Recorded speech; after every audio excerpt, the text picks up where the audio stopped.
दोस्तों, गर्मी में पौधों की पत्तियों का जलना स्वाभाविक है। धूप इतनी तेज थी, हीट वेव्स इस बार इतना ज़्यादा था कि पत्तियां झुलस गई हैं, जो कि हर साल होता है। लेकिन अब आ चुका है मानसून। मानसून ने दस्तक दे दी है और अब हमारा काम है इन झुलसी हुई पत्तियों को, बेजान से पौधों को ठीक करना।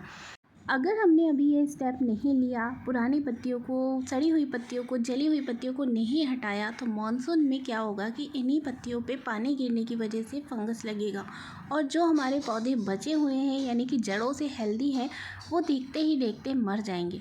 इसी वजह से कई नए लोग जो गार्डनिंग में नए होते हैं, जिन्हें गार्डनिंग का ज़्यादा ज्ञान नहीं होता है, उनके पौधे बार बार मर जाते हैं। दरअसल वो पौधे मरे हुए नहीं होते हैं, लेकिन उन्हें बेजान या जला हुआ या सूखा हुआ समझ के लोग फेंक देते हैं, जबकि ऐसा नहीं होता है। पौधों में जान होती है, बस हमें उन्हें थोड़ा सा रिसाइकल करना पड़ता है, यानी कि पुरानी पत्तियों को हटाना पड़ता है। थोड़ा सा प्रूनिंग वूनिंग करने से उनमें न्यू ग्रोथ आने लगती है, क्योंकि पौधों की जड़ें तो हेल्दी है ना। तो आज मैं वही काम कर रही थी, अपने कुछ पौधों को ठीक कर रही थी। तो सोचा हमारे चैनल पे बहुत से नए गार्डनर हैं, न्यू लोग हैं जो नए नए गार्डनिंग में जुड़े हुए होते हैं, जिन्हें इन सब बातों का पता नहीं होता है। तो क्यों ना हम आपके साथ भी ये वीडियो शेयर कर दें। क्योंकि मेरे छत पे बहुत सारे पौधे हैं, तो मैं एक दिन में तो ये काम नहीं कंप्लीट कर पाऊँगी, इसलिए मैं धीरे धीरे कुछ पौधों को निकालती हूँ और उन्हें धीरे धीरे ठीक करती जा रही हूँ। पिछले कुछ दिनों से मैं और मेरे हस्बैंड यही काम कर रहे हैं। तो यहाँ पे मैंने 5-6 पॉट निकाल लिए हैं, जिनको मैं करके बताऊंगी कि आपको क्या करना है। अगर आपको नहीं पता है तो आप इसमें से सीख सकते हैं। आपको भी इसी तरह से करके अपने पौधों को बचाना है।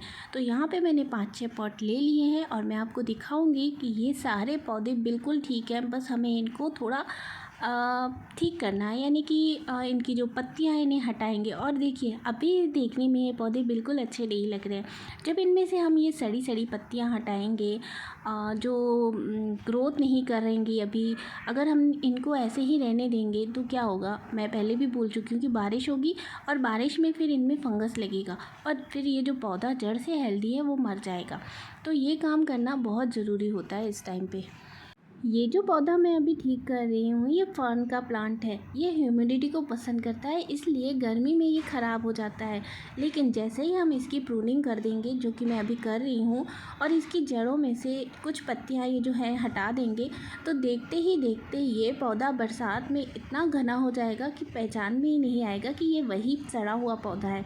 इसी तरह से यहाँ पे मैं एग्लोनिमा के प्लांट को, जो कि चाइनीज़ एवरग्रीन के नाम से जाना जाता है, इसको ठीक कर रही हूँ। इसमें से भी हम पुरानी पत्तियों को, जो पत्तियां जल चुकी हैं, उन्हें हटा देंगे। कुछ पत्तियां जो कि नीचे से हेल्दी होती हैं और उनको हम नीचे से नहीं हटा सकते, उनको हम इस तरह से काट भी सकते हैं। पत्ती को आधा कट करने से भी पौधे पे कुछ नहीं होगा। ऐसा करने से इसकी जो जली हुई पत्ती है वो हट जाएगी और पौधा हरा हरा सा दिखने लगेगा। एटलीस्ट प्लांट पे फंगस नहीं लगेगा। तो इस तरह से मैं और भी प्लांट्स की पत्तियां जो है हटाती जाऊंगी सबसे पहले।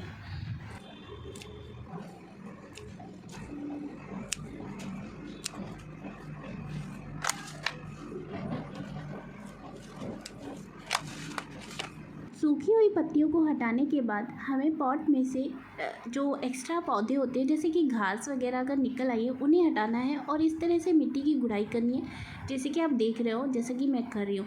ऐसा करने के बाद आपको यहाँ पे थोड़ी सी वर्मी कंपोस्ट या गोबर की खाद या जो भी खाद आपके पास है, वो थोड़ी थोड़ी एक मुट्ठी डाल देनी है। मैंने यहाँ पे खाद दे के नहीं बताई है, क्योंकि मैं सारे ही पौधों को एक साथ बाद में खाद दे दूँगी। पॉट को इस तरह से क्लीन करना बहुत ज़रूरी है, क्योंकि इन्हीं सूखी हुई पत्तियों से ही पॉट में फंगस लगता है, जड़ों में फंगस लगता है और पौधा मर जाता है। इस तरह से प्रूनिंग करने के बाद कुछ कटिंग्स होती हैं, जिनको हम काफ़ी आसानी से लगा सकते हैं। नेक्स्ट वीडियो में इसी टॉपिक पे लाऊंगी कि मॉनसून में हम कौन कौन सी कटिंग्स को रेडी कर सकते हैं। और यहाँ पे आप देख रहे हैं जितनी भी हैंगिंग प्लांटर्स लगे हुए हैं, जितने भी प्लांट हैं मेरे इस गार्डन में, इन सभी के साथ मैं यही काम करने वाली हूँ। सबको एक एक करके मैं क्लीन करूँगी और रेडी करूँगी। Bye, happy gardening.